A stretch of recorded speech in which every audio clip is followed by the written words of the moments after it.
Shalom, saudara terkasih di dalam Tuhan. Balik lagi dengan saya di channel Kristenku Inspiratif. Dan kali ini kita kembali lagi bersama Bapak Pendeta Dotoni di acara Toms Ngopi Bareng Pak Dotoni tentunya.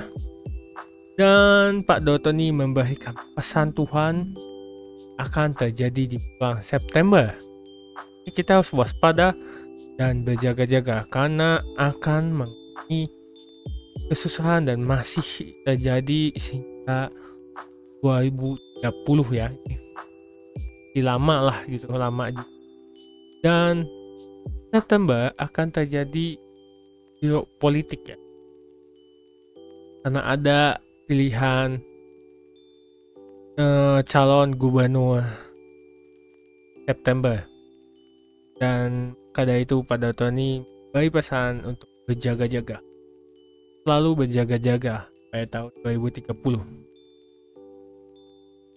Dan sebelum kita ke videonya, saya ingin membacakan satu renungan firman Tuhan. Firman-Nya ada di Kolose 3 ayat 8 yang berbunyi, "Tetapi sekarang buanglah semuanya ini, yaitu marah, geram, kejahatan, fitnah, dan kata-kata kotor yang pada mulutmu." Ya, satu firman Tuhan. Kita ke video bersama Bapak Pendeta Dotoni. Kita simak videonya. Selamat malam Pak Daud. Selamat malam Abraham. Yes. Abraham atau Ibrahim ini? Abraham dong Pak. Oke, Thomas kita gimana? lagi medical check up Pak. Oke. Kita doa ya. Ya. Aku mohon kuasa Elohim bekerja. Kekuatan Elohim bekerja. Bebaskan dari yang jahat. Bebaskan dari kutuk. Bebaskan dari kegelapan. Yes. Kuasa Yesus bekerja. Lawat secara kesuduhan. Dan nama Yesus Elohim dimuliakan. Haleluya. Amin. Amin. Oke, Pak Daud, ada informasi apa yang terbaru? Abraham, Ya, ini kan generasi Z. betul. Tahun Gen Z. depan generasi Alpha. Ya, Generasi apa? Alpha. Nah, kembali ke awal. Ya, kembali ke awal ya Pak. Ada Karena apa dengan kembali ke awal? ke depan itu hanya mengharapkan 4. Warisan, hibah, wasiat, dan dimodali orang tua. Warisan, hibah, dan dimodali orang tua ya Pak. Iya. Maksudnya gimana itu Pak? Karena apa? Kalau orang punya uang 2 miliar akan ditanya SPT-nya pajak gimana? Oh. Uang dari mana? Nah, Aliran dana di mana? Kerja apa? yes. Itu pertanyaannya. Kedua, persaingan yang ketat. Persaingan yang apa? Persaingan yang ketat Pak. Betul? Betul. Betul? Betul Pak. Betul? Betul. Dan nanti Cina menguasai ekonomi Indonesia di 2035. 2035. Jadi Wow. generasi Alpha ini untuk bertahan menghadapi ke depan harus apa? Berkebun, Berkebun, bertani, bertani, pertanian, pertanian, perkebunan, perikanan, perikanan, peternakan, logistik, distribusi, ya. dan properti tanah. Oh, tanah juga ya Pak.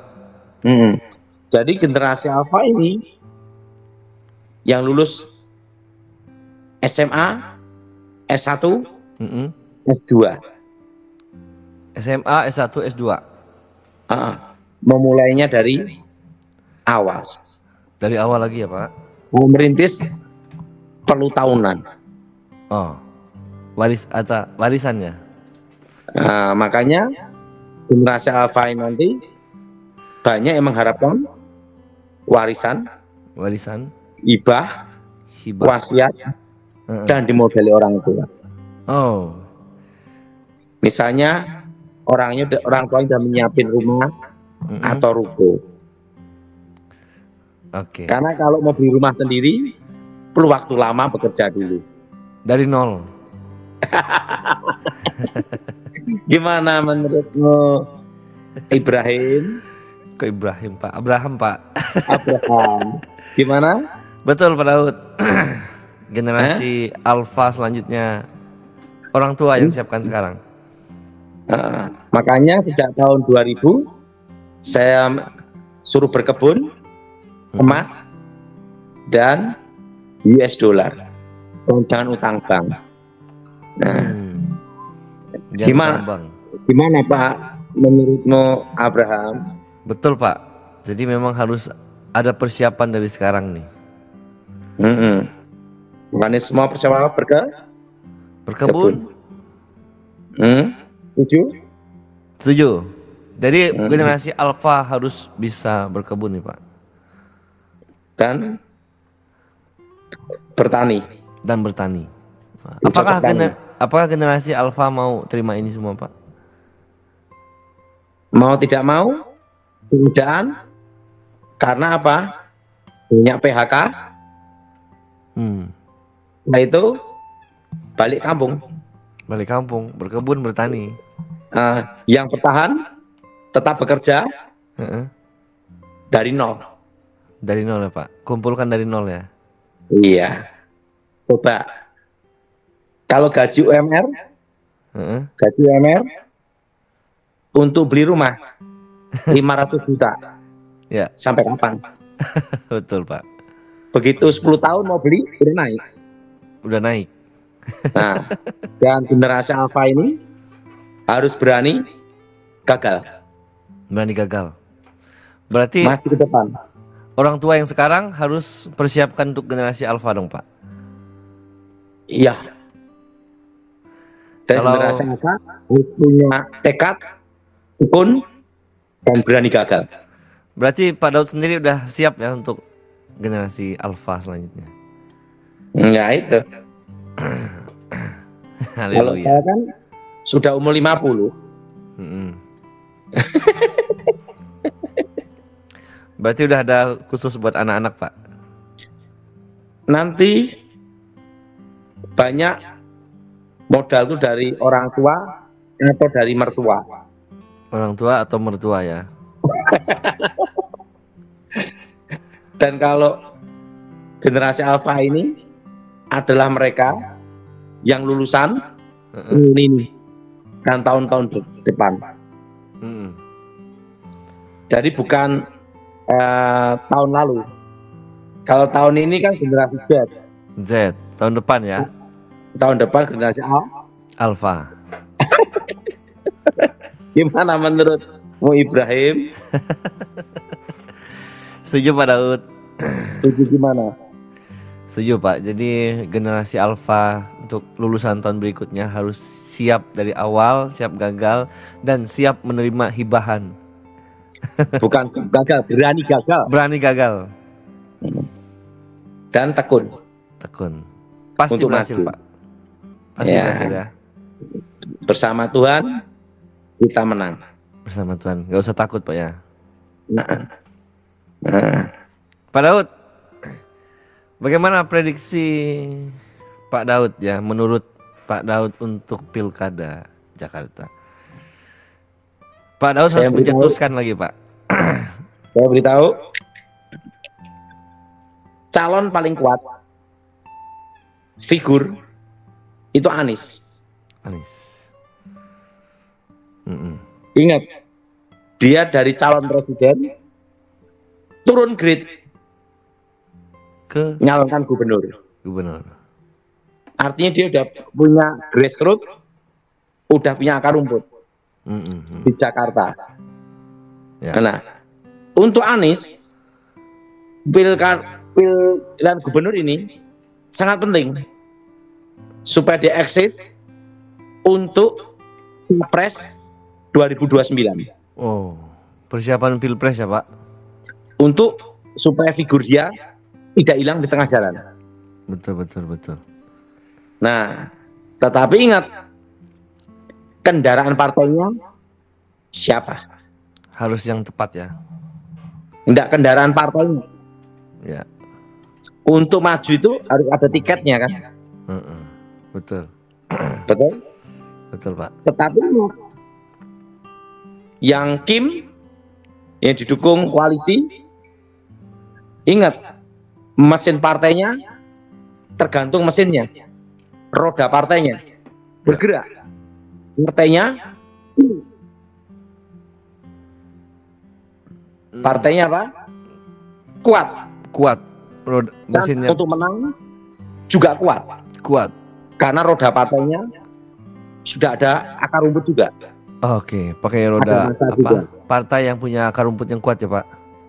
Ya, jadi kalau menurut saya ini akan terjadi kalau Anies sampai maju, akan terjadi pertempuran yang seru. Wah, pertempuran demokrasi ya Pak. Kenapa seru? Satu, figur yang kuat, akar rumput yang kuat. Ya. Kedua, lawannya dengan koalisi partai, roda partai yang kuat. Dan akar rumput juga. Seru berarti. Kalau ini misalnya akan dibuktikan menang mesin partai yang bergerak atau figur. Nggak ada apa namanya? Nggak ada kejutan nanti di belakang Pak. Misalnya si Mas Kaisang masuk mencalonkan diri mungkin. Saya enggak tahu ya, tapi yang jelas itu Anies itu calon yang kuat. Ridwan Kamil didukung roda partai, mesin partai, akar rumput yang kuat. Figur jadi yang kuat ini akan juga. Kalau sampai terjadi akan diadu public figure dengan mesin partai. Roda partai. Sama akar rumput. Menurut prediksi Pak Daud, kalau keduanya itu jadi, siapa Pak yang akan jadi gubernur Jakarta? Ya, mesin partai. Tetap mesin partai ya Pak. Karena partai itu akan didukung all out. Tapi kalau Anies didukung partai yang kuat, nah susah diprediksi. Misalnya yang ngangkat, yang mendukung PDIP, seru dah. PDIP seru, wah. Ini partai yang kuat juga. Betul. Dan figur yang kuat. Betul Pak. Jadi kalau Anies diangkat dari PDIP, itu seru. Dan pertempuran yang sangat seru. Sangat seru ya. Nah, hasilnya di MK ya Pak. Nanti akan menang tipis atau kalah tipis. Oh. Kita lihat nanti Pak ya. Kalau analisa saya tergantung roda partai atau figur, itu akan dibuktikan. Dan itu adalah barometer untuk 2029. Ya, 2029 ya. Apakah nanti akan membuat dia naik ke RI 1 Pak ya? Capres. Oh, capres. Masih calon ya. Tapi kalau saya punya feeling tetap menang Pak Prabowo. Berarti mungkin Pak Prabowo berapa putaran Pak? Berapa periode? Kira-kira analisa Pak Daud. Hanya Tuhan yang tahu. Kalau saya berharap 2 periode. Berharap 2 periode ya Pak. Hidup dan mati di tangan Tuhan. Betul. Berarti saya berharap umurnya Pak Prabowo, karena itu kesukaan saya ingin dia 2 periode. Bila perlu umurnya panjang. Wah. Tapi sehat. Pasti dong. Amin. Kita doain Pak ya. Oke. Pak Daud sudah pernah ke IKN, Pak? Belum. Menurut Pak Daud di sana alam supranaturalnya seperti apa, Pak? Lokasi? Belum tahu. Belum ke sana. Belum ke sana ya. Oke, kita ini. Oke, yang pertama Saya ucapkan terima kasih buat kalian yang sudah menonton video dari Bapak Pendeta Dotoni. Dan juga saya ucapkan tentunya buat kalian yang sudah dukung channel Kristen Co Inspiratif ini, yang sudah subscribe, like, komen, dan share tentunya. Dan sebelum saya mengundurkan diri atau pamit dari video ini, tentunya saya ingin mengingatkan lagi satu renungan firman Tuhan, di mana firmannya itu ada di Kolose 3 ayat 8 yang berbunyi, tetapi sekarang buanglah semuanya itu, yaitu marah, geram, kejahatan, fitnah, dan kata-kata kotor yang keluar dari mulutmu. Nanti ada Kristus memperbaharui hidup kita agar kita dapat menjalani hidup yang memuliakan Dia setiap hari. Dan itu dia setengah firman Tuhan. Dan untuk pamit, Shalom and God bless you all. Dukung channel ini dengan cara subscribe, like, comment, and share supaya channel ini dapat membagikan konten-konten yang membangun iman kita. Terima kasih. Shalom and God bless you all. Zaharia 9 ayat 9. Bersorak-soraklah dengan nyaring, hai puteri Sion, bersorak-sorailah, hai puteri Yerusalem. Lihat, rajamu datang kepadamu, ia adil dan jaya. Ia lemah lembut dan mengendarai seekor keledai beban yang mudah. Zaharia 7 ayat 9-10. Beginilah firman Tuhan semesta alam, laksanakanlah hukum yang benar dan tunjukkanlah kesetiaan dan kasih sayang kepada masing-masing. Janganlah menindas janda dan anak yatim, orang asing dan orang miskin, dan janganlah merancang kejahatan dalam hatimu terhadap masing-masing. Yohanes 8 ayat 44. Iblislah yang menjadi bapamu dan kamu ingin melakukan keinginan-keinginan bapamu. Ia adalah pembunuh manusia sejak semula dan tidak hidup dalam kebenaran, sebab di dalam dia tidak ada kebenaran. Apabila ia berkata dusta, ia berkata atas kehendaknya sendiri, sebab ia adalah pendusta dan bapa segala dusta. Yohanes 4 ayat 24. Allah itu roh dan barang siapa menyembah dia, harus menyembahnya dalam roh dan kebenaran. Yohanes 15 ayat 26. Jikalau penghibur yang akan kuutus dari Bapa datang, yaitu roh kebenaran yang keluar dari Bapa, ia akan bersaksi tentang aku. Yeah.